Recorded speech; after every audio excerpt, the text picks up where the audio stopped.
this evening. There's a whole lot to do, but we have a very exciting guest for you this evening. I'm Alasdair. I'm Marguerite. Welcome to the show. I'm delighted to welcome back the one, the only, Mr. Michael Aloysius Scamp. All you wishes? Aloysius. Is that what we're doing? All right, Yes, quick. indeed. Here we go. God, I love Aloysius as a verb. Fucking hell. Hello. I was like, should I bake a cake? No, I want a treat. Let's get some nice cannoli. And I'm like, but it can't be the same day as Mike is on stream. Instantly. You called me out. You're like, Mike has stolen our cake. I didn't steal shit. I didn't steal anything. I just turned. They were like, "Do you want to come down?" I was like, "Yeah, that's really nice. Yeah, you will have a good time. We'll talk about lots of really nice. Yeah, that'll be really lovely. Yeah. Oh yeah. By the way, Mike can't speak right now. He stole our cake. Look at how terrible he is, without even meaning to be. And now we'll welcome our special guest. Yes, exactly. Hi, I love it. Anno. Hi, I love Right. the How are you intro. doing? Exactly. It was going to be Hello, really good cannoli, too. I'm very disappointed. It'll show up. Oh, you were gonna make cannoli? Oh No, my god! make? I Oh my god, Kind no! of make. What skill Kind do of you? make. What skill do you expect of me? No, we ordered some, but it Damn. didn't get delivered. It was You a ordered cannoli. That I mean, either way. To be fair, I'm a big fan of ordering. I was gonna Deliveroo myself some McDonald's tonight, and I chose not to because instead I found a meal deal in Asda where you can buy pizza, chips, and a big pot of ice cream for $5. So I chose that instead. I have so many. Asda. Yeah. Hashtag not sponsored. Just saying. He just jots a quick note about what are we doing on Friday. Yeah, exactly. Man. How are you doing, I'm man? telling you. It's been. I can't. When is the last time we talked to Mike? Hasn't Doing been this good. year. Yeah, when is the last time that we actually did anything? I think it was Christmas last year, right? Was I it? think it was It the was holidays. QGG, yeah. Last year, yeah. It must have been because we did the Alasdair. thing We with did stuff. yeah, we did the extra content, didn't we? And I think that I mean we've chatted on Twitter like on and off, but I think that that's like the last time we actually met face to Yeah. face. It's good to be back, man. Damn It's right. nice to fuck around once And again. your hair actually looks even better now. Thank you. I This take is it- undyed. I'm guessing this is the RQGG pre-hair because, I mean, the full Mikey plumage is on the way, I would assume. It actually is. So I've already spoken to my stylist because I have a stylist these days. And, Welcome to and middle she- age, Michael. I know, right? And she's already already bought in the dye, and we've already got the haircut discussed. We know exactly what we're going to go for, and I've already negotiated the price with them. I'm actually getting it cut. I think it's next week. So I'm really looking forward to it. It's going to be really fun. Brilliant. I'm really looking forward to this as Yeah. well. So this will is the be good. pre-hair. It's not happened Pre-hair. yet. Pre-hair. Oh It's my fucking gosh. it's everywhere. Like, and I hate it right now, but it's going to get better than this. Trust me. This is post-hair. Mm-hmm. Let's move on. Don't be mean. Don't be... I have to get you a hat or something for RQGG. I've got a hat. Do you? Yeah. I mean, you have Peter's hat, and you have Halloween You've hats. got Peter's hat, yeah. Yeah, and I have the newsie you got me, which I choose to believe is Peter's I'm out motoring surrounded by no one hat. But that's not very Christmassy. Could put it like a tinsel. Wendy. Wendy. And here it comes. Good. He might need a Christmas hat. I might need a Christmas hat. We'll have to talk about that. Should we just wear hats, you and me, Alasdair? Yes. Should we just wear hats? They'll be inexplicable as well. I've got a Houston Astros hat that I could just put on, I could have put a Santa hat over the top. or at least I don't know if I do anymore, but I have the big Russian fur ear folded over the head job. Done, Natalia. Duh. I think that's Duh, what you put it for. Da Boris, da Natalia. Yeah, exactly. Is it an Ushenka? Stunning. I want to say it's called an Ushenka. I can't remember how it's pronounced. Because, It's just the big giant Russian furry hat. It's a stereotype. I Yeah. know, but it's fun. It's made out of bear, Yes. potentially. Yes. It's in fact very iconic. Because it's got the flapples as well, Yeah, which the you can ear put down flap over things, to keep yeah, your going on. Or ears in warm. the original Russian, the Flapelovs. Flapolov. Indeed, yes. Sorry, I forget that it is a Russian design, so it is the Flapolov 1 and Flapolov 2. The first one is an upgrade from the second, and it's a little bit lopsided, but you get around it. It's fine. I've missed you. And as well, where else are you going to keep your borscht to keep it nice and cold? Right. There's no other place in Russia that's that cold. It's not cold enough, I hear, some say, in tropical Russia to keep borscht at the temperature in which it's meant to be kept. I don't know where I'm going with this. Help me. Wendy says maybe she should make Alasdair a full-size turkey dinner hat. I would wear a full-size turkey dinner hat. To match Also, Chungus's. hello, Lyra 2011. This is your first time with us, and you've picked a really good week. Yes. Hello, first-time folks. Hello, Anil and Uraid. Hello, our regulars. This is going to be free serotonin for an hour, so everybody get comfortable. We're just going to have, a real good old time. It's going to be a rip-roaring time. Yes. I'll tell you that for free. Exactly. We put the details in the chat earlier about Mike, and God, what don't you do these days? I know, dude. Don't you now go to foreign climes and talk to people about things? Yeah. Yeah. I do. Well, I have done. So I went to, I've been to Gamescom, and I got invited by PlayStation to go to Madrid Games Week and talk about games and mental health. That was a few years ago now. And I'm planning on picking that back up, actually. I'm talking to PlayStation again at the moment with a view to potentially going out to another convention to go and talk about gaming and mental health now that the conventions are starting to open up. I Twitch stream, and obviously I work for Rusty Quill. So for those of you who are here from my channel, hello, chat. For those of you who haven't seen me before, I'm Mike. Like I say, I'm the head of video for Rusty Quill, and I stream on the Mikey Scamp channel, which is a channel that I started in the middle of this year as a personal project to sort of I get into creative ruts every now and again. And having my own Twitch space, separate from Rusty Quill work and all that kind of stuff, has helped me immensely to smash out of all of those ruts. And so, yeah, it's actually a really nice space, and we have a lovely little community over there. I have a YouTube channel as well now that I've started creating shorts for and things like that. I'm looking into awesome. TikTok. It's great. I've got my Instagram as well. Been working on that game pretty hard recently. TikTok, well, it's on the horizon. It's not happened yet, but I'm thinking about it more. Now that my chat has pushed me into it, it's probably going to happen eventually. I don't know why I'm going to make it. It'll just be some bullshit, but at the same time, it'll be fun. Right. Okay, so, shall we make a TikTok, Mike? Let's go! Okay, all right, we're totally going to do this. There we go. This is going to be a completely incomprehensible 3-second TikTok. That's Mike. That's Alasdair. Hello. We're live on Twitch. Hi, TikTok. Hey. Hi, TikTok. Congratulations, Mike. You're on TikTok. Congratulations. We'll put you on TikTok. There we go. Holy shit. My career begins. This is I'm excited. I've never been this close to glory. TikTok is... I resisted it for a long time because, one, it was new, and two, there was a lot of misconception around the ownership of TikTok and the privacy issues involved with it, and I'm a privacy lawyer, so I was like, I must understand this.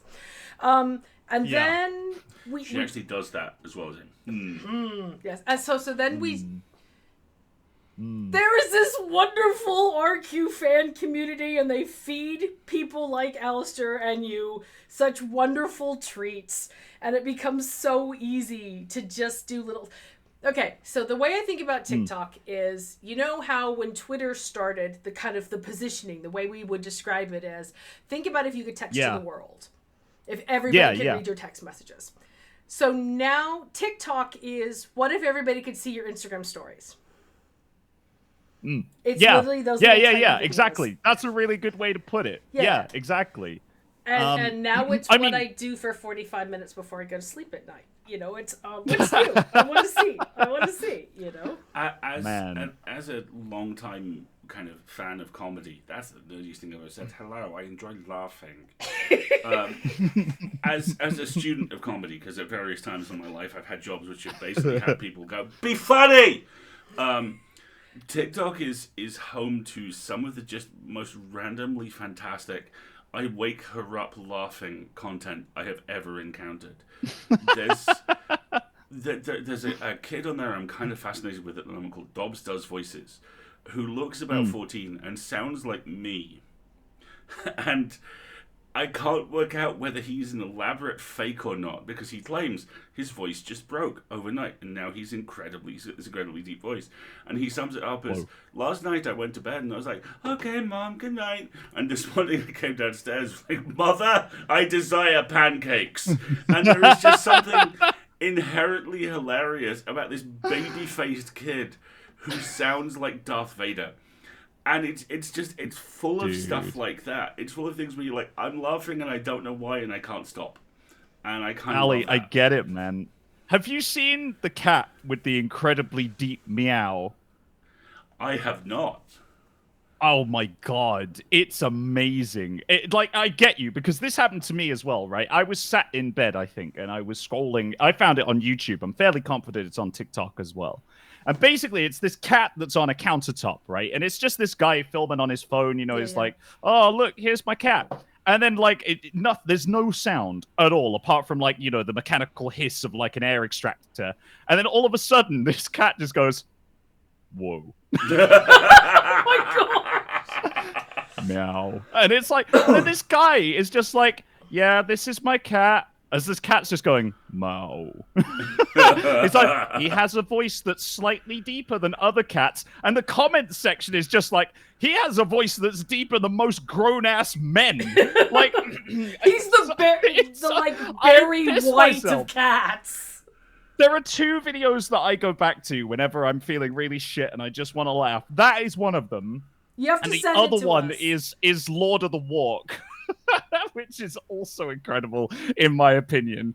It's this guy who I got into a little while ago, and I found him on Twitter. He's called Tom Cardy. Have you heard of him? Oh, Jesus, yes. Oh my god! Yes, we have everything from Tom Cardy. Everything. He is everything. If you know who he is, and you haven't listened to Lord of the Walk, you've got to.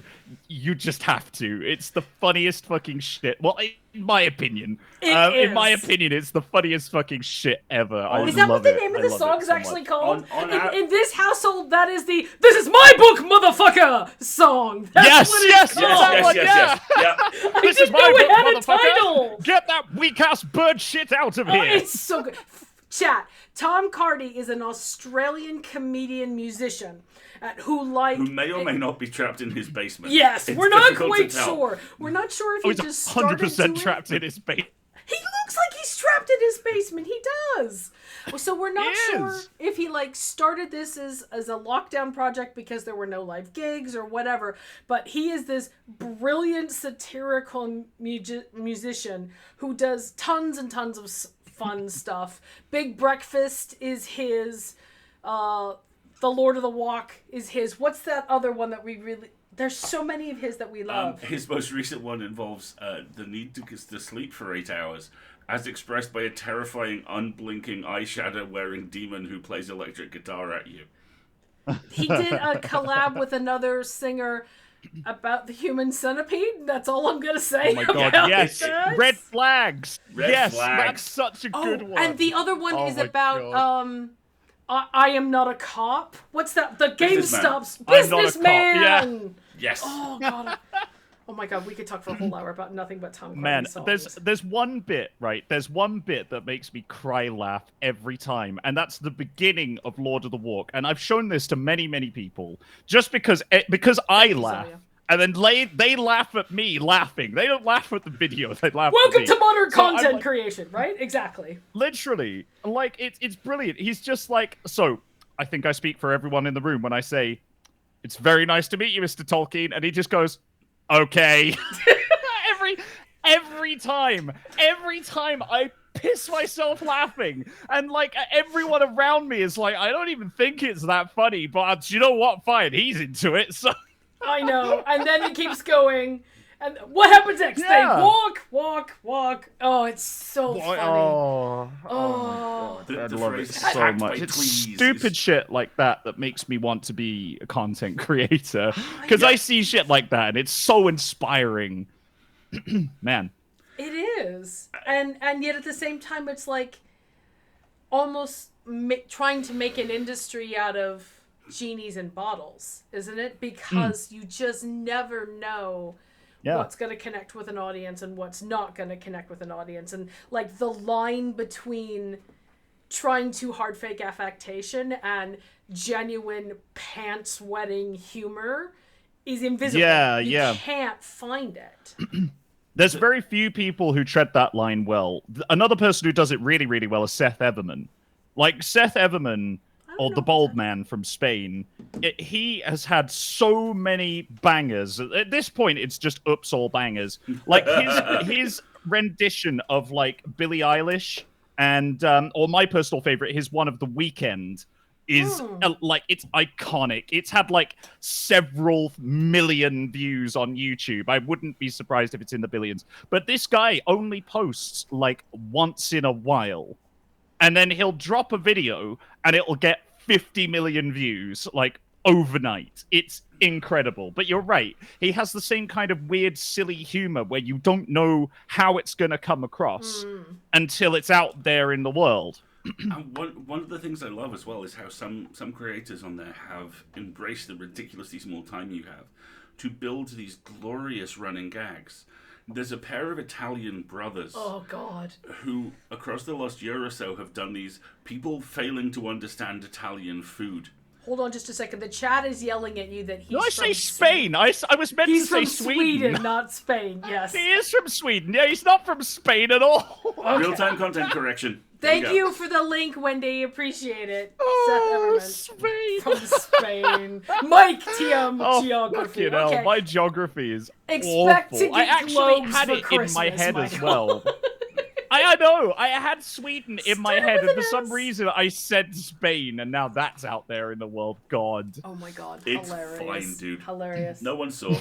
Oh, yeah, but these... Yeah, no one saw. No one saw. We're not live No to one the saw. internet. Nobody's paying attention. Don't be silly. We're just chatting in a room. Yes, exactly. But these two Italian brothers are all about like critiquing people making Italian food badly.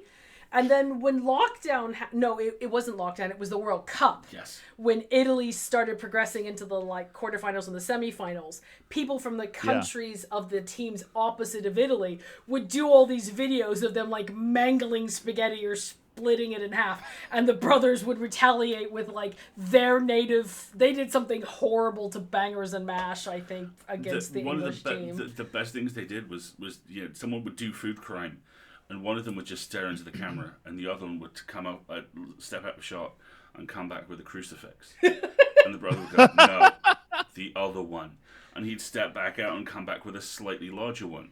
And they did like 35 of these. Like one point, they're like literally out in a field dragging one behind them. It was hilarious. Wow. Just the escalation of it is just a thing of beauty. Also, That there's is a lot dedication of to the crucifixes bit. in Italy. Right? I mean, it's just such a simplistic thing, but they've taken it and owned it and like plumbed the full depths of what you could do with it, right? Do you know what though? I appreciate that so hard because like dedication to the bit is something that it can go two ways. Like because you can overcommit and then it becomes stupid. But like dedication to the bit, like I've done some really stupid shit for my Twitch chat. Like we have a whole debate about whether my hair is red or pink. I've licked multiple walls in my studio here, and like various other things have happened during the course of my Twitch career. But I do it because it's funny, and I do it because people laugh at it. Like if it wasn't entertaining, I wouldn't do it because it is just a bit stupid. But if it makes someone's day a little bit better or a little bit like happier to see me lick the back wall of my studio, then fine. I've done squats in booty shorts. Like I've gotten about that close to the edge of TOS, I think, on my own channel. And like, you know, but I do it all because people enjoy it. Like I know where my limits are. Right, I know where my limits are, and I will not cross them. Isn't it? Right, it's knowing and even being able to talk about this is what's okay to be silly and you know, about. And now I see everybody in the chat going, pink, red, pink, red. So this is all your fault. But see, it's a thing. It just happens organically now. I have no control over it whatsoever. If you bring it up, that's all that will happen. It's like shotgun knife. That was a meme that happened when I was playing Valorant one day. And literally, I went up to people and I couldn't work out. I was in the beta and I couldn't work out how to communicate with people. And I didn't have enough time to like go through the whole like text chat. Oh, hello. You know, like, so I would go up to people and get a knife out and get a shotgun out. And that's how we communicated. And they did it back. And that's how you know they're your teammate. And so now shotgun knife is like a thing as well. But like I say, it's all dedication to the bit. It's about doing stuff because it's silly, and that is what I really, really love about being a streamer. Is you can just test the limits of silliness. Obviously, not to excess, but like certainly you can test it. I mean, and that stuff stacks. It becomes like, okay, we did it once. Like for example, we have a new emoji in our Discord now, which is the void couch, because when we were playing on Halloween, we set up a green screen behind us because we were going to play for 6-7 hours, and our couch cover is green, dark green, and you know the green screen is bright green, so the couch would kind of phase in and out of existence, and it became the void couch, which is really cool. And so you know it turns into emojis and t-shirts and references. One of my favorite things about TikTok actually is how many linguists are on TikTok now who are talking about, oh, Mike, come back, you froze, there you are. He's back. Are you back? We'll give Mike a second. I'm not sure what's going on his end. Are you there? Yeah. Mike, you laughed so hard you maxed out dreaming. Oh, fuck. I think he's here with us. What? Oh. We're getting it's like having a Mikey soundboard. Right? Exactly. We're getting little tiny snips of him. I'm trying to... Oh, God! Are you there? I think he's back. I will... am I back? Yes! Yay! Yeah! Whoa, fuck you, lag! Yeah, we did it! The chat started digging, so, you know, there we go. We were talking about... listening to everything you were saying as well. I could hear the whole Void Couch conversation. Mikey got the exiest stop working. It is the thing which continually fascinates me about Twitch, that you just have to show up and stuff happens. You have to show up and you have to kind of commit, I think, and I think Mike's right. Oh my God. You have to, what? Did Hold we on. freeze on? No. You keep going. You keep going. I'm just going to have a great time for a minute. Okay. Whoa. Mike has gone to Tahiti. He's fine. Oh, no. Holy shit. Can I be... Yes! What is that? It's where I've always wanted to be, baby, with no cheek. Where are you, Michael? I'm in space now. Yes, by the way, chat, content warning swears. This is not an PG-13 stream. You are perfectly allowed to swear here. So, Michael's gone bye-bye. He's having fun. So, I need to ask about your friends on the mic. Yeah, these guys. Yeah. I know they have these backstories. This is Kvak and this is Honk, and they're part of my crew that I stream with. So Kvak has been a long-term member of my stream. It was actually named after a Swedish friend of mine when I was learning animal noises in Swedish. Hey, now. Actual Swedish, not Spanish this time. Okay. Yeah, okay. I know. See, the thing is, they're commonly confused as far as I understand it, and so, you know, I have once again fallen into the classic Sweden or Spain trap. You know, I often will confuse Spanish football teams for Swedish football teams. I often confuse fika with being a classic Spanish snack time. So it's now a I'm shame. Thinking about having tapas for fika. See, all that would work for me. Literally, the only words on the screen in my brain now are Swedish paella, just copied and pasted over and over and over and over. And over. That sounds really good. It would be glorious, is what it would be. Oh gosh, when we went to Finland a couple of years ago, we went for a convention, and we have friends that we see every year in this convention, and the thing they like to do every year at this convention is go out to a real fancy local meal. So the friend picked it. We went out. It was this Michelin star equivalent rated restaurant in Finland. This meal was a submission meal. I think we went in for dinner at 6 and came out at midnight. It had 14 courses, and half of them were fish. We literally proofed and baked bread at the table as part of this meal. It was like a submission meal. Every single word I'm about to say will sound like I'm making this up. I am not. The bread was served with butter, which was itself served on artisanally crumpled butcher's paper. Like, they would put a lovely piece of paper in front of you, and then come back around and crumple it, and then smooth it back down to put the turnip butter on that you would eat with the loaf of bread. It was very good and very fun, but it took a very long time, and a half glass of wine went with each of the 14 courses, so it was quite an evening. And about halfway through, I looked up, and everyone else around the table had this kind of slightly glassy look to them, and I leaned across to Marguerite and went, "Are we dead?" And she was like, "No." Is this the afterlife of food? They laced course 10 with just a touch of chloroform. And now here we are. It was a fun evening. It was a great meal. It was very high-end and very wonderful. I bet it was. But, so here's the thing. I mean, Finland is one of those countries where, and they say, in the summer when the sun never sets, we party all night long. And that's accurate, because we had nachos while the sun was up at 3 o'clock in the morning in Finland with him in a kilt. It was brilliant. But then they say, in the winter, when it becomes dark, we write murder novels and kill each other. Also accurate. Which is apparently very accurate. It is a country that lives in extremes. I was wondering where the Hunger Games was set. I always had a suspicion.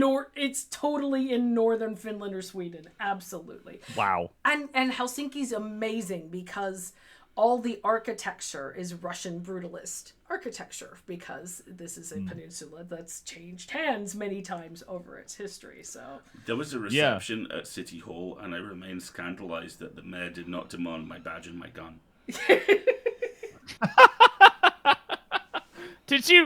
Did you have a badge and a gun, Alasdair? Is that what? No, but he just wants somebody to demand of him that he has to give up his badge and his gun. Alasdair just walks in and goes, "I was coming to Finland, and I understood that there are bears here, so I brought my hunting rifle," he says, taking off his deer stalker, which he's conveniently got over the top of his, boating hat as well. It's just a stack. And he's just wearing a badge that says "The Real Peter Lucas," and then the guy looks at you dead in the eye and goes, "Give me your badge and your gun," and you go, "God damn it! I was one day away from retirement." This entire department is a joke. Your hunting rifle down. My daughter's about to graduate from high school, and it's my 50th wedding anniversary, and I can't quit. Yes, exactly. Don't you know that I'm fucking late for a 14-course meal right now? I want the Real Peter Lucas police badge for Alasdair. I'm writing that down. That's brilliant. Finland is a vibe, hey. Finland is awesome. We had a great time. It was a fantastic Sounds trip. like you did. And then we did you can take the overnight ferry from Helsinki to Stockholm, and it's great because you go to sleep and you're just on ocean, in the middle of everywhere. And then you wake up the next morning and you're coming into Sweden through the archipelago, and you're like, there's a billion fucking islands everywhere. They came from nowhere. And so you have breakfast in the morning on the boat with all these little tiny islands. I mean, little tiny one house all by itself islands as you're going by. It was really pretty. Oh my god, that's like Alex Newell's dream. It is. Just next time we'll look for the drone fleet, right? I mean, genuinely, if you could just beam 4G or 5G there, Alex would just live there for the rest of his days in happy, quiet seclusion, I think. For me, it'd be a nightmare. On his boat. Rowing his boat with his drones. Rowing his boat with his drones. Rowing his Yeah. boat with his drones. Well, he'd be rowing his drone with his boat, actually. I think it'd be the other... Yeah. I think what he'd do is he'd find a way to stand on 2 drones that pull a boat behind them. It would be like when you've got the water jetpacks on, except he's just stood on 2 drones that have, like, little pedestals on the top, with a boat just gently in tow as he, like, hovers over to the land and graciously steps off. all I can hear now is Alex yelling, "On Donna, on Blitzen." Who are the other 6? Never mind. Let's move on. On Dasher, on Dancer, on... Whoa, fuck! Right? He's got Ripley in the boat, and it's turning into that game of, I gotta take this and leave this and come back and pick this up, and, And the whole time the dog's like, I don't know him. He What? just feeds me, right? Oh my god. What were we talking Man, about? TikTok. TikTok, man. TikTok is wild and awesome. TikTok is wild. TikTok is wild. Actually, speaking of drones, Yeah. can I pitch something to you, right? Always. Okay, what do you think of this idea, right? So, how about, and you got to tell me at the end whether or not you would buy into this, yeah? Your dragon standing phones, here. Okay. right? You know phones? I know phones. I am familiar with the concept of phones, yes. You got an app on your phone, right? To create light. It's not a flashlight, though. Bear with me. You step out the door. Oh, shit. It's England. And, I mean, you can fucking see it here. It's pitch black. Right. So, like, and you're like, oh, no. If only there was a way that I could create more light. So you press the button on your app on your phone, right? And here's what happens. You wait 5 minutes, and a fleet of 3 drones carrying floodlights appears over the horizon, beaming down floodlights onto you. And as you walk down your local street, they follow you around, just hovering over you, beaming light down to light your path. You get to the casual party that you're going to. With your spotlights. With your fleet lights. And you press the button to say, I'm all done now. And they fly away off into the night. Have you patented this? Well, what I want to tell you guys is that was a real service that was offered by Direct Line. That was a genuine, legit thing that Direct Line offered to the Outer Hebrides in Scotland. Are you You can find it now. If you search for fleet lights, you can find it. I thought it was... Some people that I've said this to thought it was the scariest fucking thing that they could imagine. Like, the most dystopian that they could possibly believe is that drones are now following you just with lights. It's like a forget Stalin Amazon. composition waiting to happen. Right? Yeah, exactly. It's just so eye-wateringly future that, like, I can't believe it. But there's an entire press release online. We're not sponsored by them, by the way, either, just to say. But, like, I always found this fascinating. That is... Speaking of drones. I have logistical questions. Terrifying. I have so many logistical questions. Like, but don't you... certainly you have to have a dense enough population of people who are actually going to use this service so that it can be casual like that, right? It can be... Or you have a small enough population that it becomes essentially a captive audience. Yeah. Yeah, well, you'd have to have a fairly small... Imagine if that many people wanted their own personal drones while they were out at night. Because what you'd end up with, right, is you'd end up with the people who are like, oh, I'd like to see where I'm going, so I'll get my fleet lights, so you get your little drones, and they hover along with you. And also, you get the burglars who are like, shit, where did I put my crowbar? I know, I'll just hold on, I'll just get my fleet lights. So then they get a little beam of light so they can find their crowbar and carry on breaking into someone's house. Like, you know, I think it's multifaceted, and eventually drones are going to crash into each other. What happens then? No.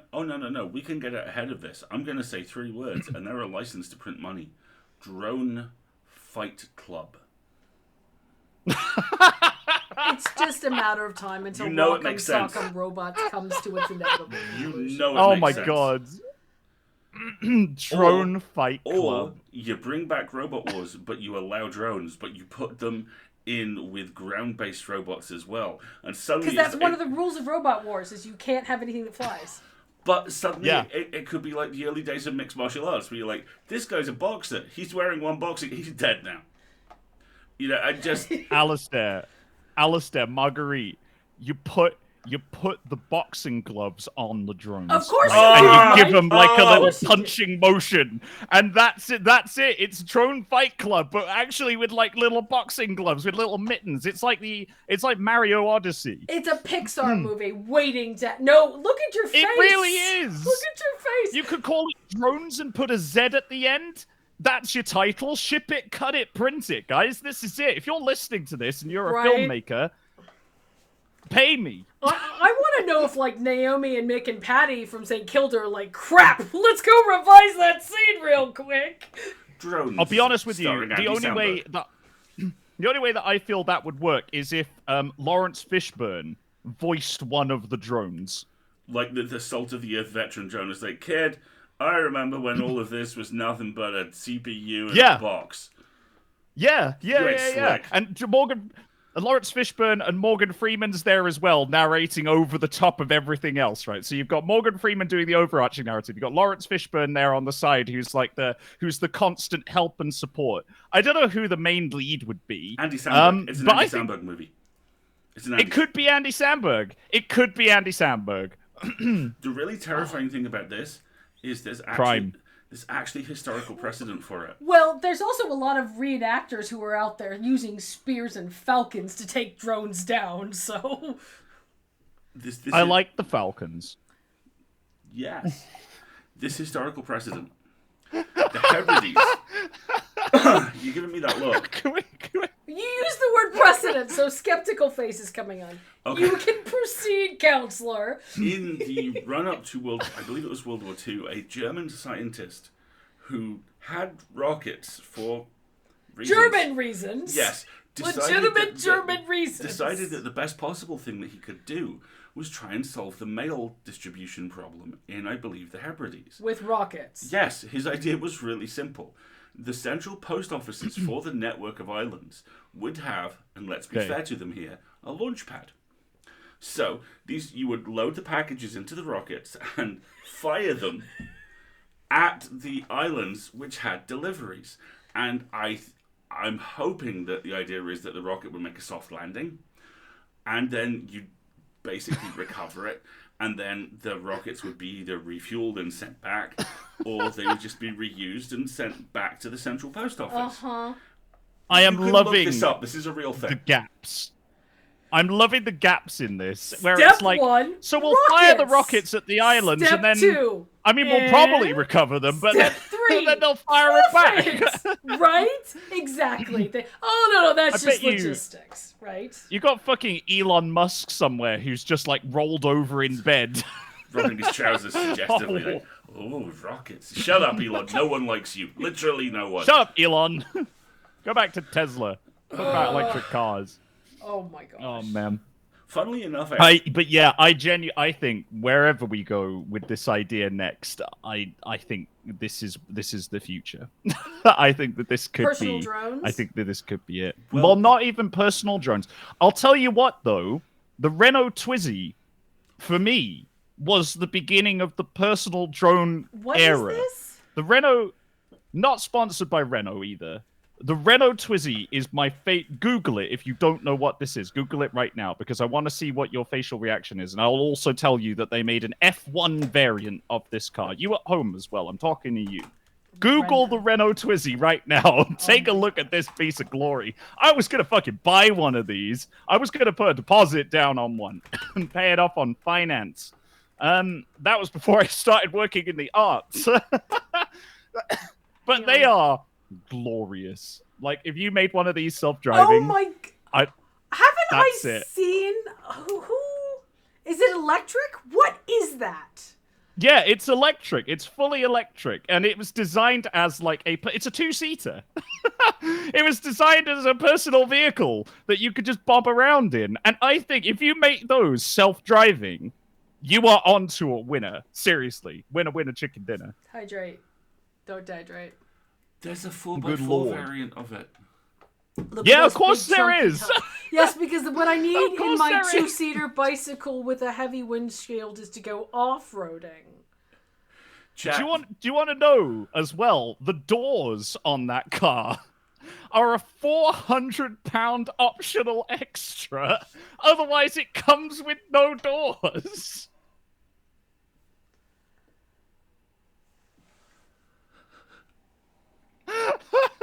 Oh my gosh. Oh, Renault. Oh my god, I love French design. I mean, okay.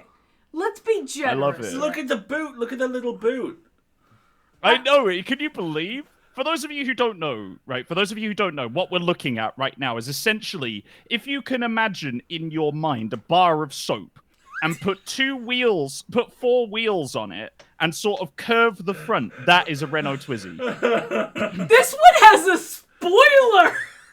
Yeah, there's a Renault, Team Renault Formula One actually made a Formula One variant of it. This was released into the Metropolitan Police. There are police versions of that car. Who's going to chase anyone down in that? I have so many questions. Okay. Oh my god, it's stunning. How can you it's tell, so good. How can you tell you're the cop no other cop likes? You get this to drive. Yeah, exactly. That's get the what you Twizy, get yeah. assigned. Exactly.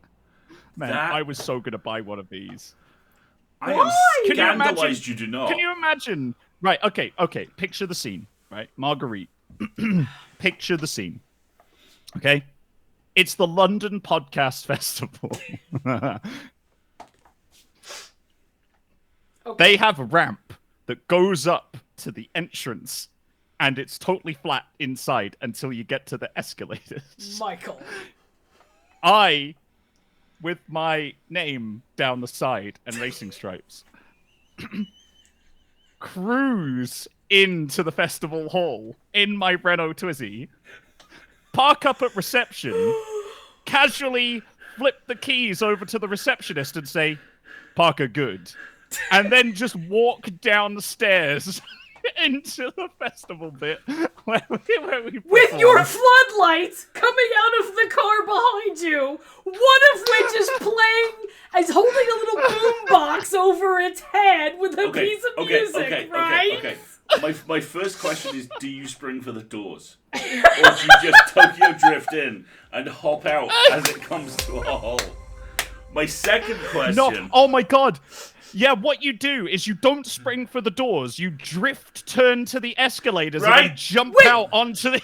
Like total Helen Mirren, one hand on the steering wheel style, Yeah, right? yeah, you know it. The I- windscreen wipers. I We're cannot- washing the dishes. I cannot shake the image of you jumping this thing into the main hall as the chorus of "Turn Down for What" echoes out of your personal drone fleet. No, when he jumps, you have to have the Dixie Lee horn. Yeah, exactly. Yeah, Oh oh my my- god, it has to be. It Tokyo drifts to a halt. You throw in the keys, hop on the escalator, and you're just making it rain with £1 notes the whole way down. And people are like, "These are £1 notes." Yeah. How does he have so many? It's just pennies. You're just just making it rain pennies. with pennies over the side of the escalator. It's actually a real hazard, but no one's saying anything about it. Everybody's too busy filming you, Michael. Yes, exactly. And that's with the elevator jamming with pennies, and he went flying from 2 stories in the air, Your Honor. Oh, And you are in the hell. most enormous fur coat in the world. Yes, That exactly. has been trailing Yes. out the back of the Renault Twizy like a cape. Oh my god. Oh my. Wait there. Don't wait. Oh my god, you have one! Oh my god, how am I not surprised? Oh no. Oh, podcast James Bond. Podcast Yes, James that is a Bond. very good description. The name's Scamp. Mikey Scamp. Mikey Scamp. Exact. Oh, I'm terrified of what he's. all right. It's not a fur coat. I'm terrified of this. But I do have the jacket with the flipped up collar.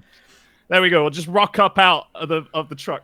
Of the truck. The truck. You The win. truck. Of the yes. truck. We're calling it a truck now. That's fine. We rock up out the truck. I just flip the collar up. I'm like, here's the keys.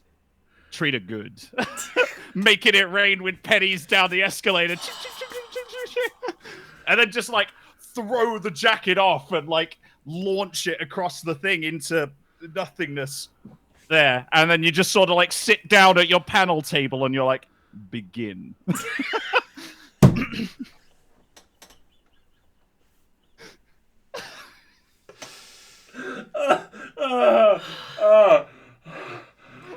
Okay, so we're looking forward to that next year.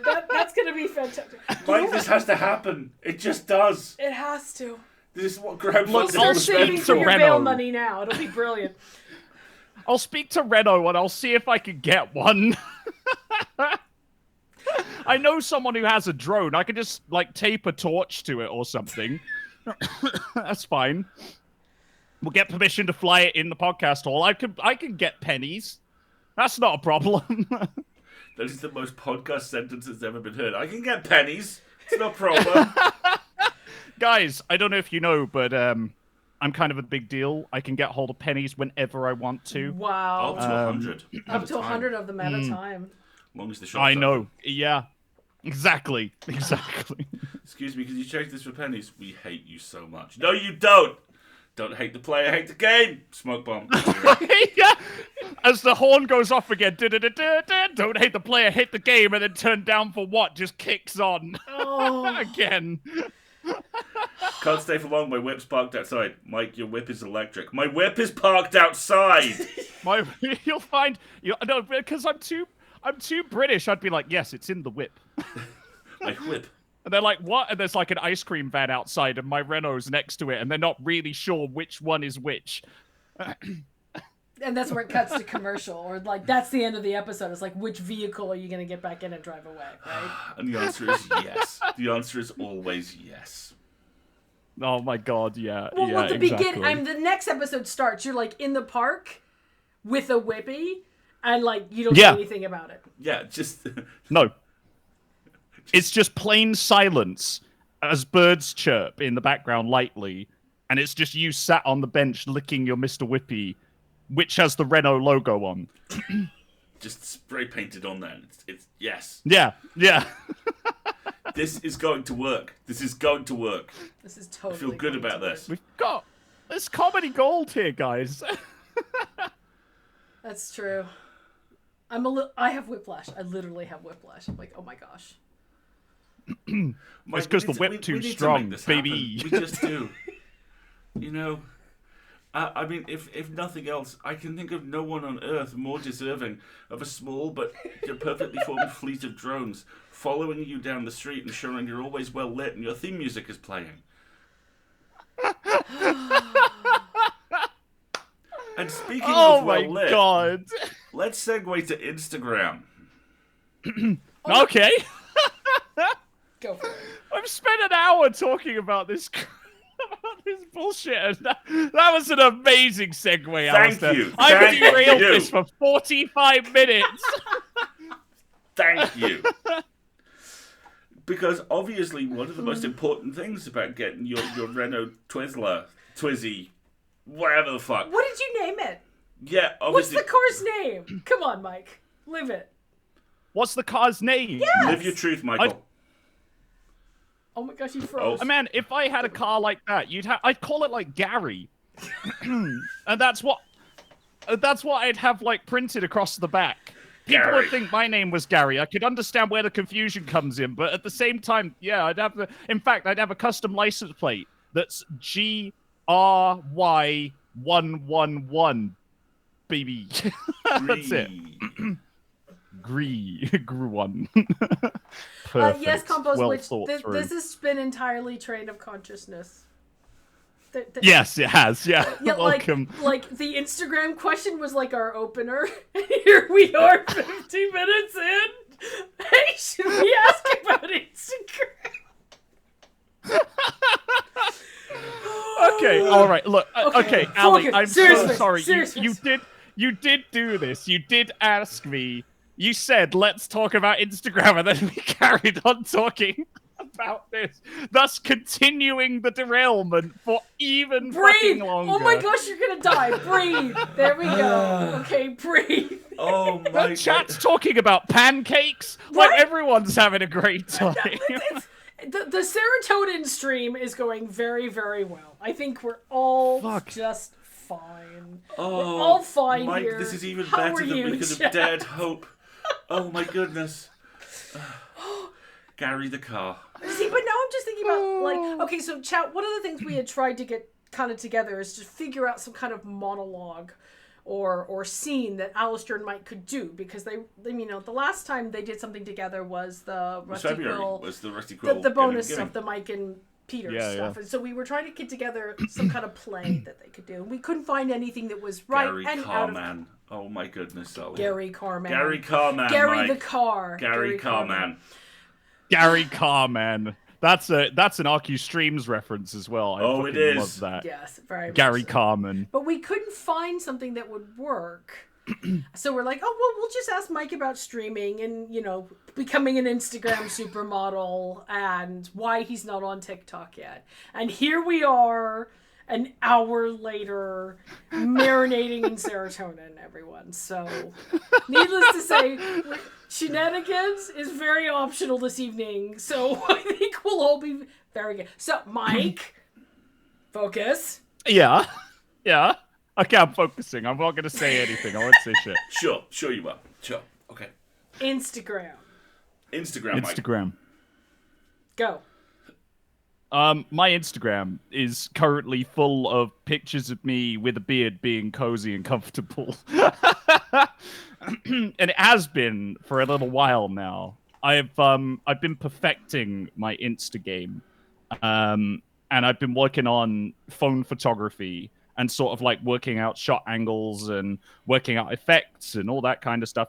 I'm currently looking at what phone I'm going to upgrade to next because it has to have a good camera on so I can shoot more stuff for Insta. I want to move into like curation a little bit more. What do you mean by curation? Because, yeah, well, I want to get into like, I want to start curating a proper profile that isn't just selfies, because literally every time I have a meeting with someone in Rusty Quill, they mention the fact that my Instagram is just full of selfies and nothing else. But that's what Instagram is for. Also, I will have But, you like, I know, wanna- the looks you serve on that Instagram. You sir, the camera loves you. Thank you. I'm glad you think so. I mean, it's all my camera, so it's basically just me making the camera love myself. But like most of it is just me figuring stuff out. I think that most creators, when they're starting to create on a new platform or using new tools, you have two phases that you go through. The first phase is the figuring it out phase. The like, what does this do? How does this work? How can I use this? What's this for? Let's try a different angle. Let's try a different location. Blah, blah, blah, blah, blah. Then the second phase is the curation phase, where you work out what it is that you want to do. You work out the things that you like, and then you use that to then curate a profile that is of the things that you like in the way that you like them. So it's for example, the thing you want to do more of, and not so much in the, well, I'm going to try this because I need to learn this skill. It's more about, this is what I consider to be what I want to do and I want to do more of. Yeah, exactly. Like, Okay. it's exactly that. Like, I have a private Instagram and a public Instagram. My public Instagram is the one that is, like, front-facing, and, like, everyone has access to it. You can have access to it, too. You can just search for me at Mikey We Scam. just put it in the chat. We're good. And, like, then I have a private one, which is full of, like, my personal collections of photos and various other bits and pieces that I took that I like. And like, I didn't know if I was ever going to make them public. But if you want to, I can show you one of them that's like the kind of phone photography that I'm looking to do. Yeah. That'd be great. And you guys can tell me whether or not you think that's cool or that's legit. It'll take a touch of. But we will tell you it's cool, and also what else we like about it, because that's what we do. Well, I'll see if I can find a way. How would be best to send it to you? Shall I Just hold WhatsApp it to you? Or? Yeah, WhatsApp is fine, or hold it up to the camera if you want to show the chat. Whatever works for you. Oh yeah, I could just. Oh fucking hell, we have the technology. Dude, we're I sitting in can front of just hold it cameras. up. My God, it's almost like we've got some kind of audio-visual media equipment here. Good lord. And it wasn't Whoa. invented in 2014? Heavens, obviously Wasn't Betsy! invented in It was, 'cause, you know, 2014. cereal, but No. Right. Okay. I think I am close to finding it. Because like I take so many pictures. I've got pictures from like when I went to Gamescom back in Cologne. I've got some pictures from that I really, really like that I was thinking of posting.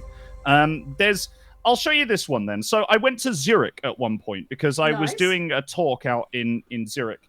And they have a park there near Lake Victoria, is it? Where like it's near the United Nations building, so Yep. it's like round the corner. Yep. And it's a beautiful park. It's a beautiful park. lake, yeah.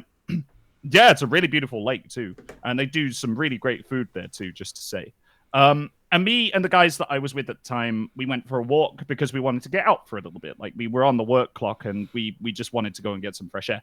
So we went for this walk, and we found this greenhouse, and I thought it was stunning. So I shot this photo here, which I will hold on. Let's see if I can get a macro zoom on that. Gorgeous. Mike. It reminds So me I shot. of, There you go. I shot this. in Brighton. What's it called? The pavilion. The Pavilion. Yeah.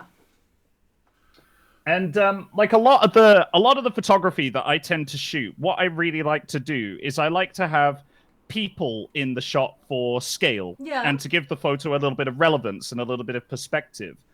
So I'll often shoot pictures with total strangers, usually facing away from the camera, so that I can like have a little bit of something. But here's the picture that I was most proud of. So I used to live opposite the river in London to Canary Wharf. Yep.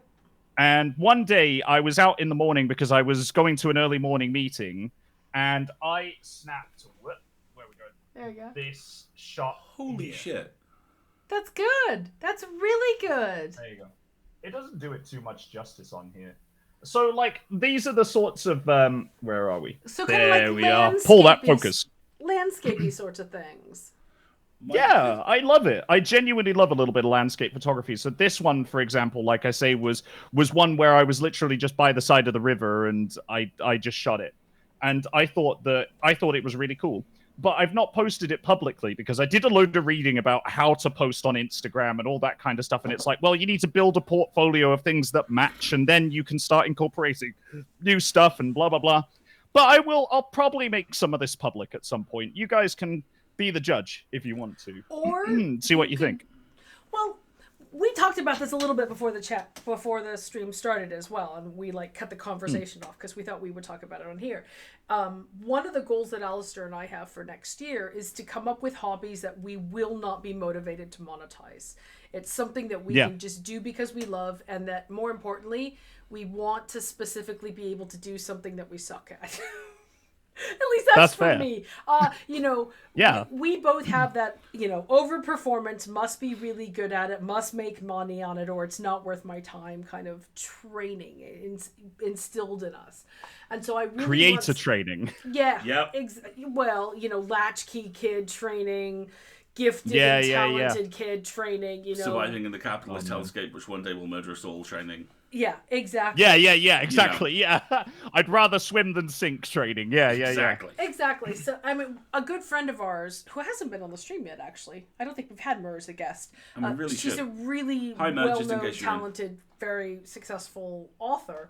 And she started taking violin lessons this year, intentionally because she wanted to suck at it. She wanted something that she could practice, that there was no expectation of performance or delivery, that it could just be entirely for her. And one of the things Alasdair's been thinking about that you told me was photography. Exactly so. Is just doing exactly what you said. And kind of tying that back to that comment you made about you did a bunch of reading and how you have to build a portfolio and everything.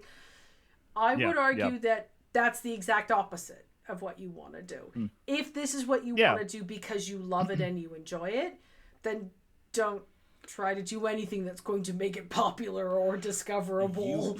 You have a really, really strong visual eye. The composition on both those shots is really good. Pops, Mike. Yeah. And the thing I think I like the most about it is there is a remarkable care to how you build those shots based on those two. And there's also, an awful lot of information. I like that there are things happening at every level of the image. You have a really good eye for this.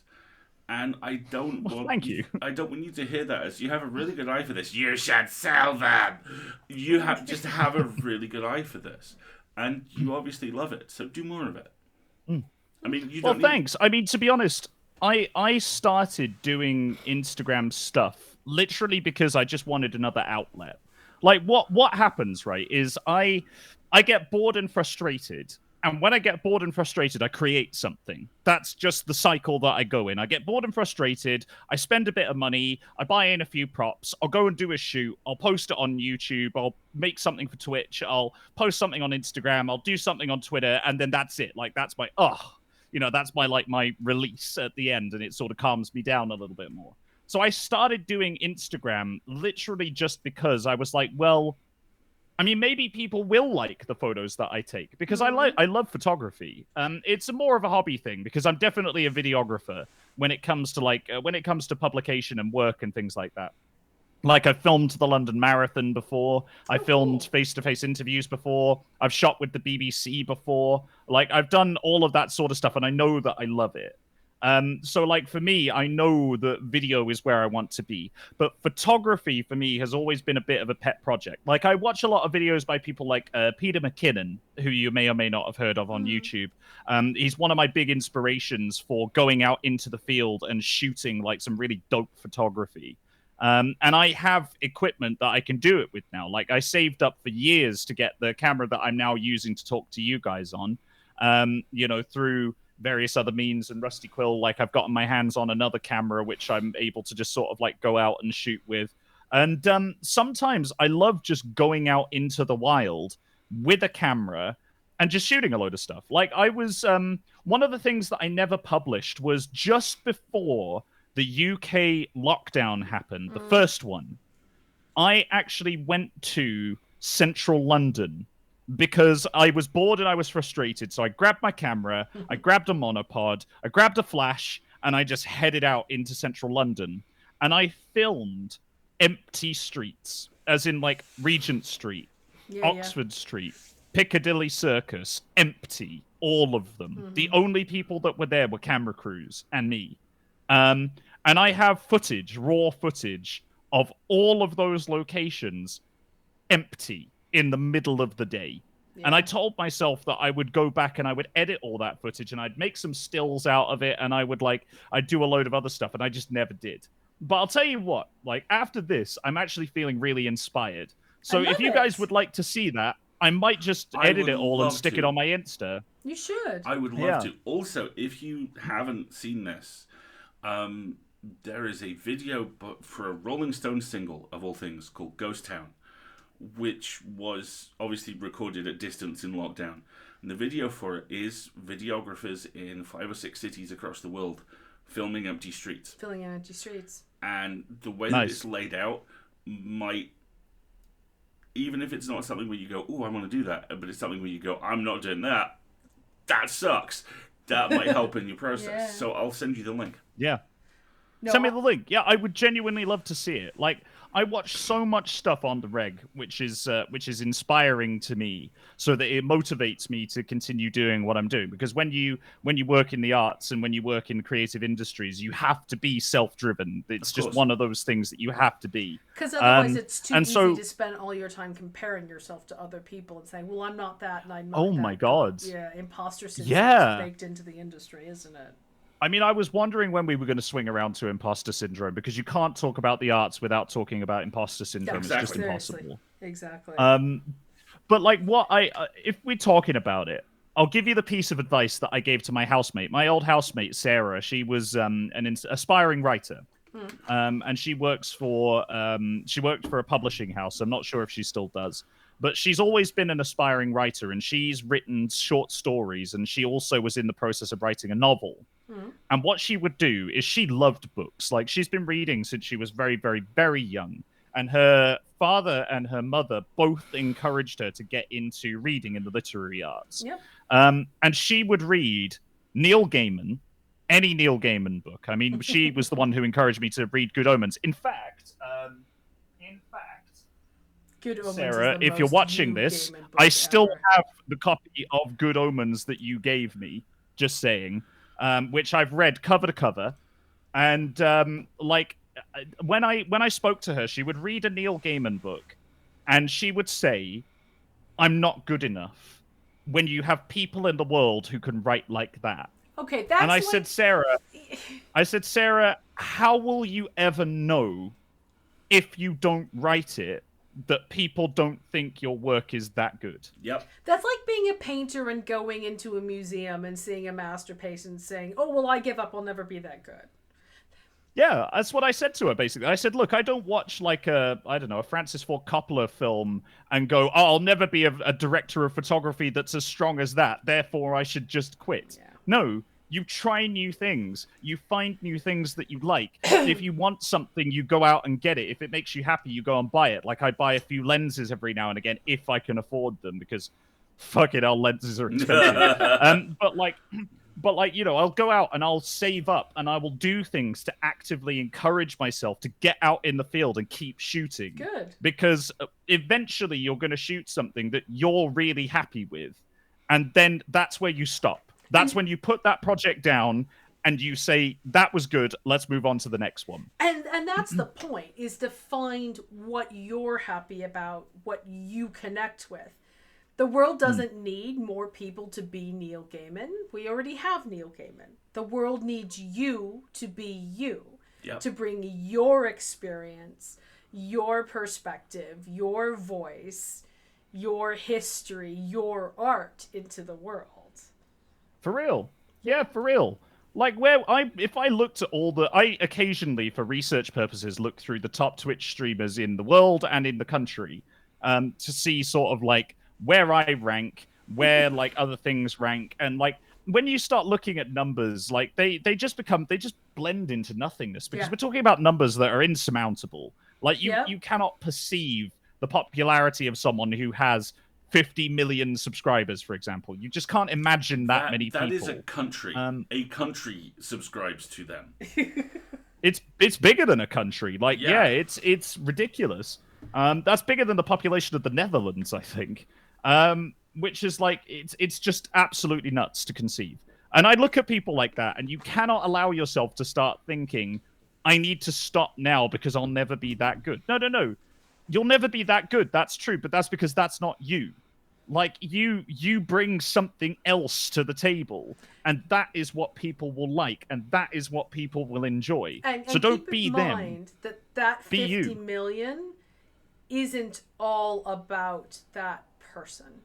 It's about what support that person has, what sponsorships that person, there's a lot that goes into so fluid.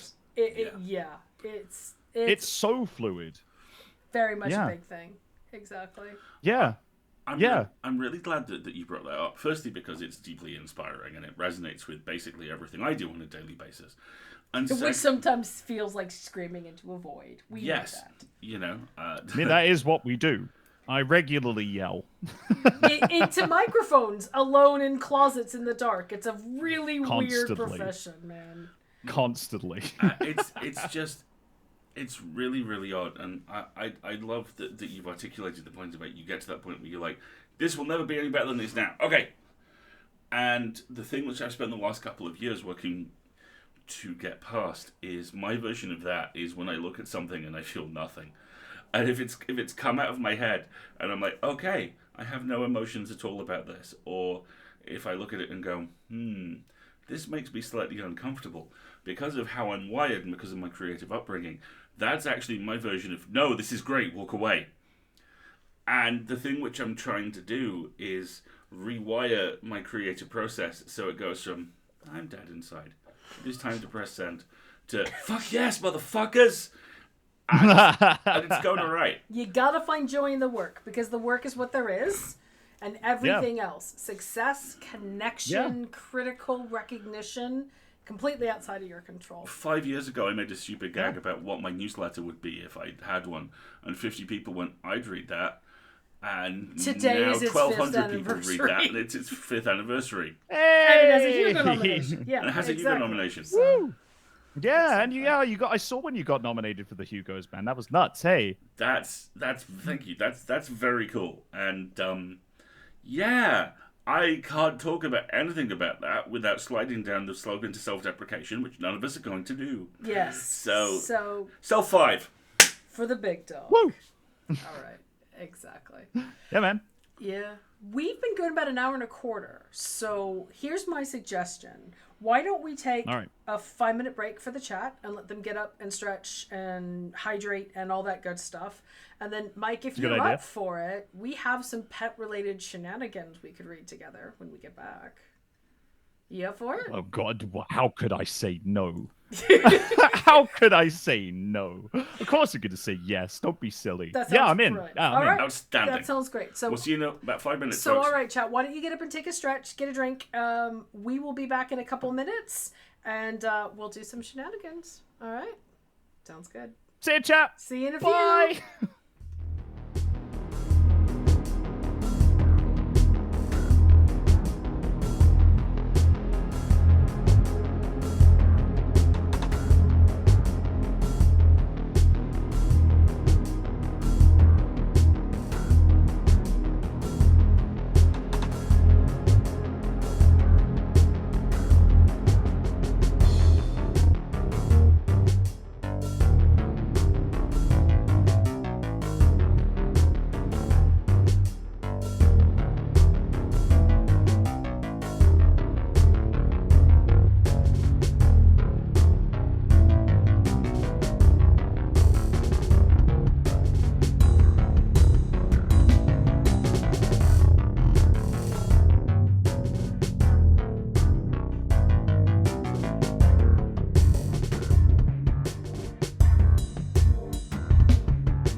when you're ready to talk about TikTok Hello. yet, because you should see the awesome thing we got for Valentine's Day last year. Welcome back to the show. Yes, you talk to them. I'm talking to Mike about.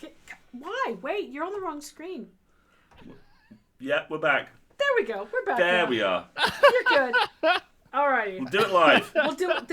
We're just playing it all by ear tonight, folks. So just a quick recap real quick. We are going to do some shenanigans with Mike. Then we'll probably take another short break to say goodnight to Mike. During that period of time, the mods are going to put some video game trailers in the chat for you. Because when we come back, we're going to do a poll. We've got 2 polls for you, actually, tonight. Poll number 1 is we're going to talk about our streaming schedule for the rest of the year. Because, you know, 'tis the season and there'll be some dark periods. And thank you.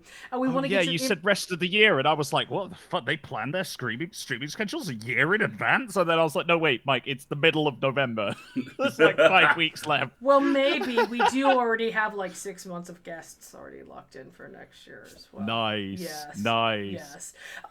But we've got just a couple of blank spaces. We got one more guest for this year. We're going to have some folks from the St. Kilda crew join us next month. But we've got a couple more weeks where we don't have content planned. So we want to get the stream to tell us, do they want a scary story? Do they want a Christmas story? Do they want us to play a game? Do they want us to just chat? So we're going to take that poll. And then on Sunday on our casual gaming stream, we finished The Last Stop last week. And we've got some more trailers of options of games we're going to start this coming weekend.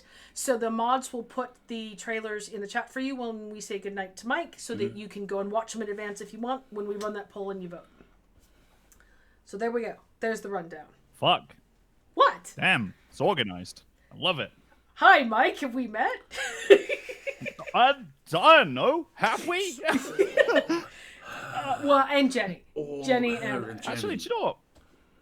Weirdly, we've met more times than people that I've streamed with. Yeah, because no joke, no lie. Because we've actually met in person several times. Yeah. Exactly. Several times. Several whole entire meat space occupational units. I know, it's weird. Yeah, right? I know. It's real. It's actually real. You guys are real, and you guys only have some proof that I'm not an entirely digital construct.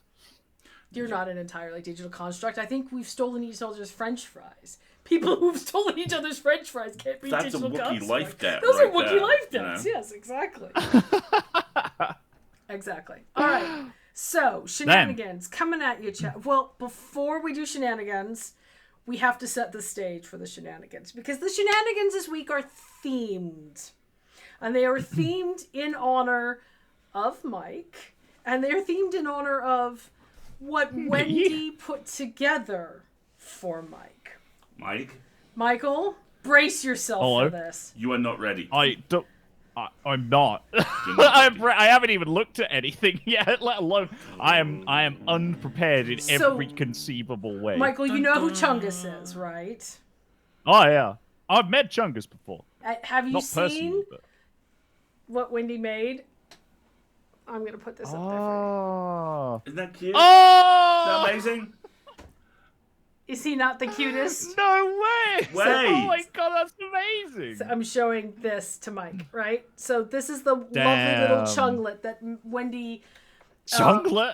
It is! It's a chunglet! Chungus has children as well. I mean, it's a whole thing now. Many children. So Wendy and the Guild of Costumiers make costumes for Chungus. You know this, right? They made one for you, Mike. They made one for you. Wendy made one for Are you. you ready for this, Mike? What, are you fucking joking? Is this for real? Oh my god! Where is the link? Hold on, hold that. Keep it out of the camera. Okay. Mike, have you not seen Chungus's extensive wardrobe? I mean, I've seen some of it, but it's mostly the stuff that you guys have shown me, being honest. I've seen some of his outfits, but not all of them. Well, you haven't seen this one. This is the brand new one that Wendy made just for you for tonight. Are you ready for this? I'm so excited. Yeah. No! Okay, Mike. No way! Mike, it gets better. Hang on, I'm going to show this to them, and then I'm going to come back and show you how it gets even better, okay? Okay. Look at it. Look at his the little corky face. corky face. Oh Look my at Chungus' god, it's got a adorable little Chungus corgi face. face. Now, are you ready for the better part of this? The even better? Yeah? I think I know where this is going. Yeah! Yes! Look at his little Chungus! Wendy has God, made his cheeks! Are you seeing this? person butt. Oh. Look, you guys haven't met Cheeks before, have you? Oh my gosh, he's so cute! Brace yourself. Bam! Look Oh! at his Oh!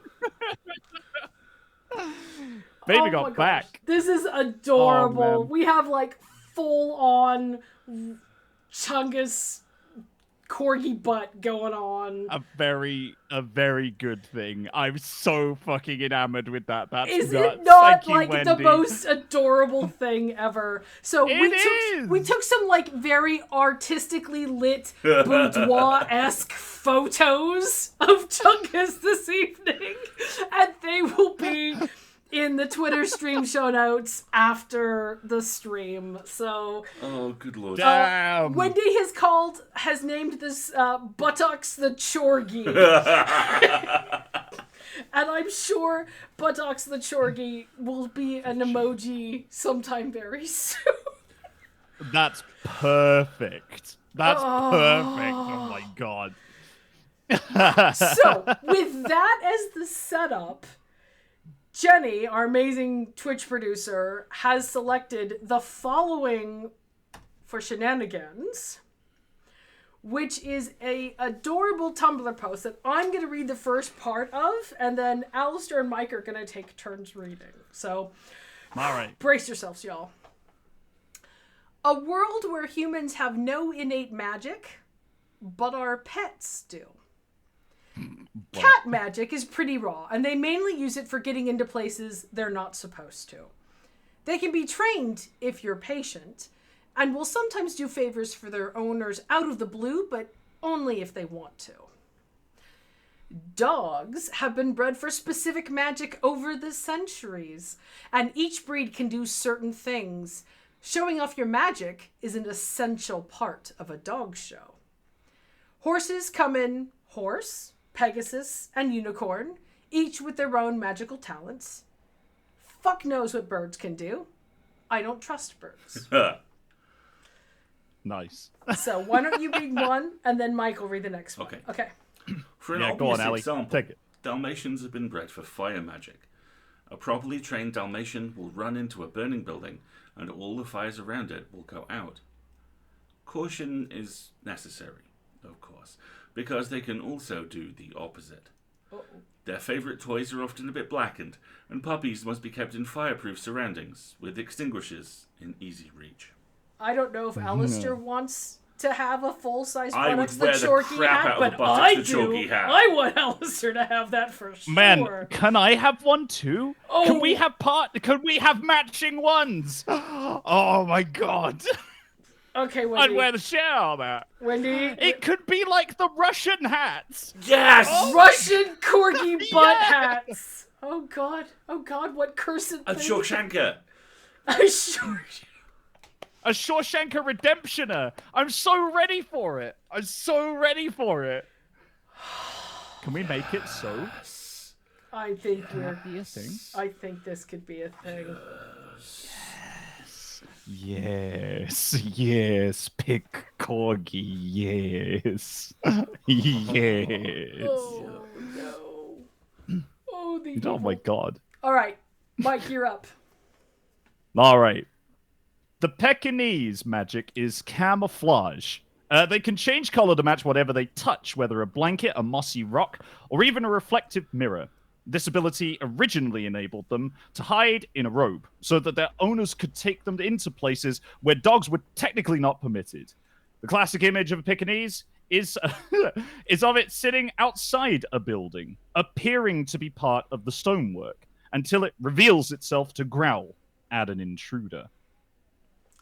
Portuguese water dogs are canine silkies.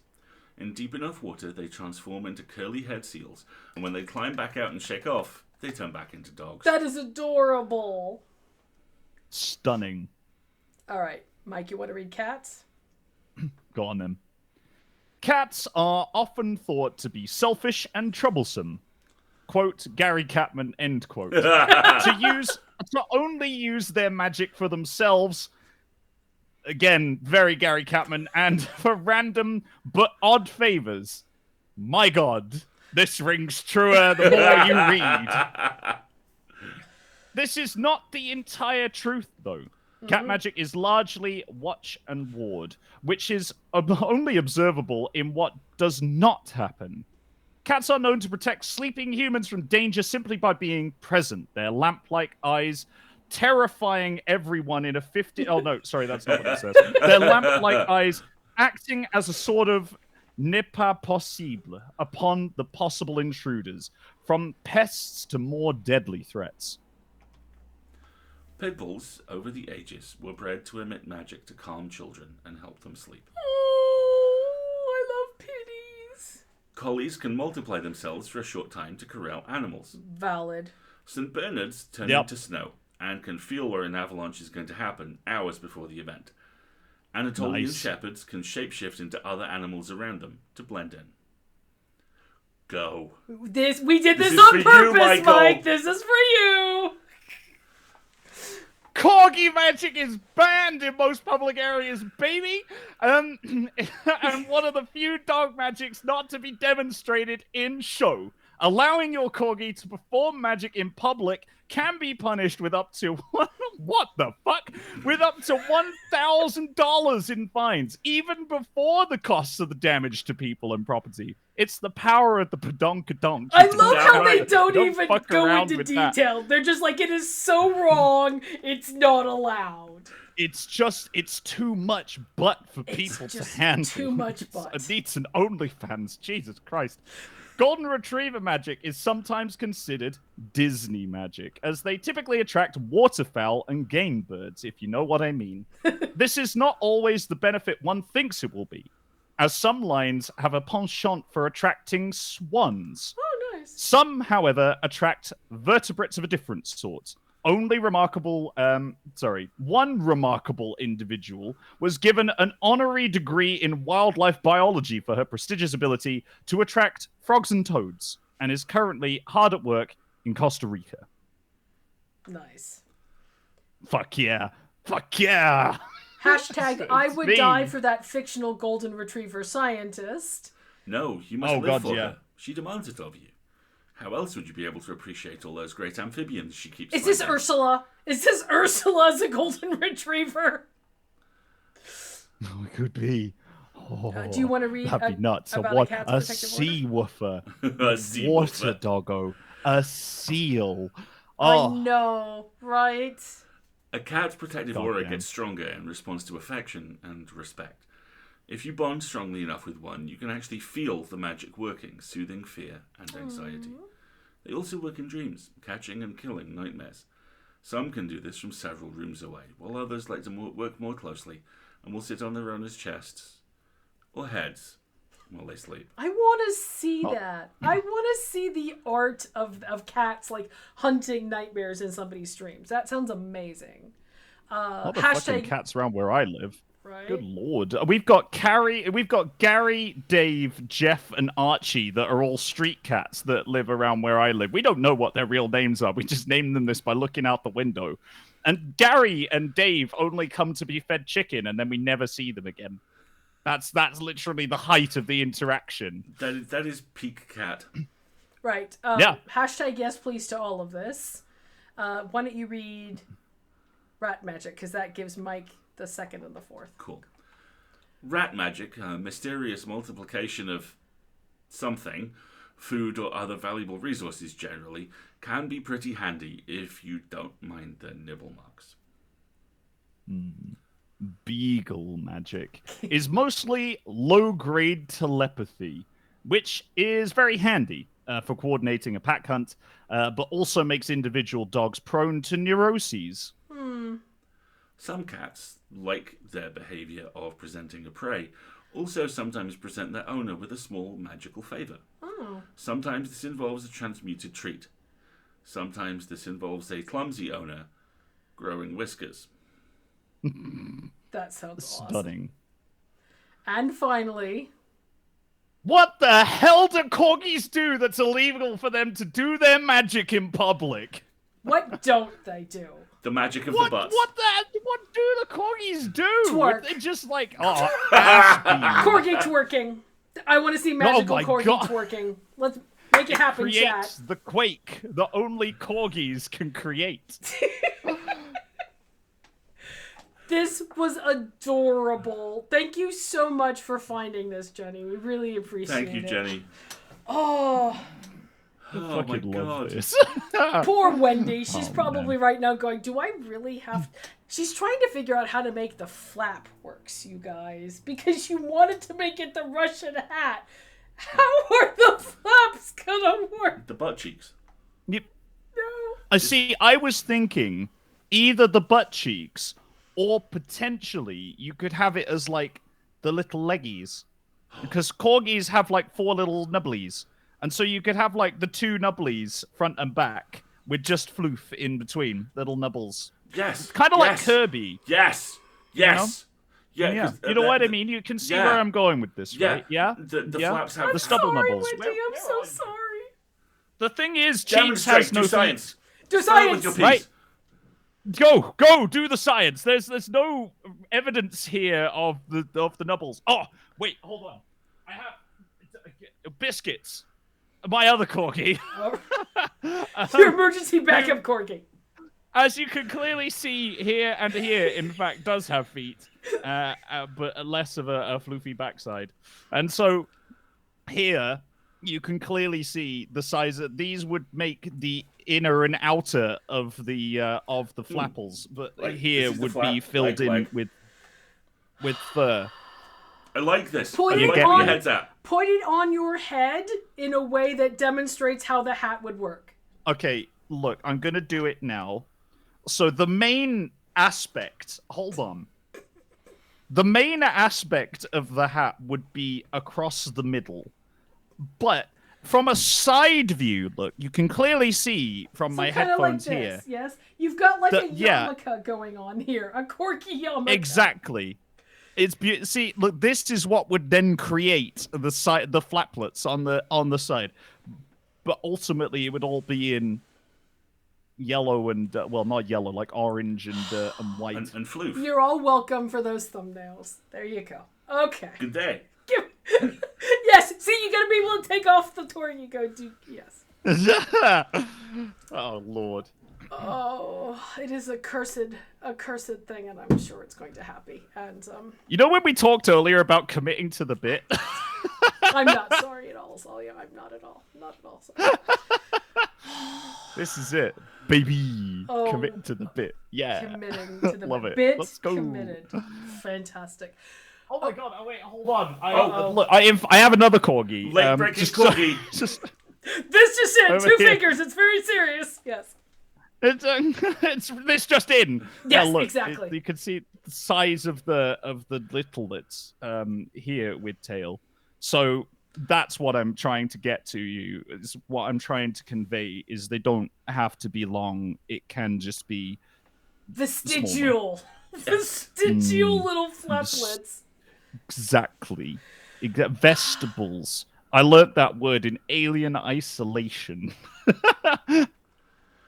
We have some welcome sartorial corgi context. It says, if it can serve as inspiration, Yamper the Corgi Pokemon has official goodies as pocket tissue covers, pouches, and its butt as a pillow with holes on the sides to faceplant your head in while you put your arms inside of it. They're not wrong. You can reach into a Pokemon's ass, but like there's also a Breathe. another Breathe. time. There's also another time a corgi. I follow so many corgis on Instagram, like Max Fluffy Road. If you guys don't follow them, then you fucking need to. Max Fluffy Road, that would give you some pretty good inspiration because Max has all of the stuff. And Ripley the Fluffy Corgi as well. Ripley actually has the fur that I'm talking about from like down to the floor. You all right, Ali? I'm good. I'm back in the game.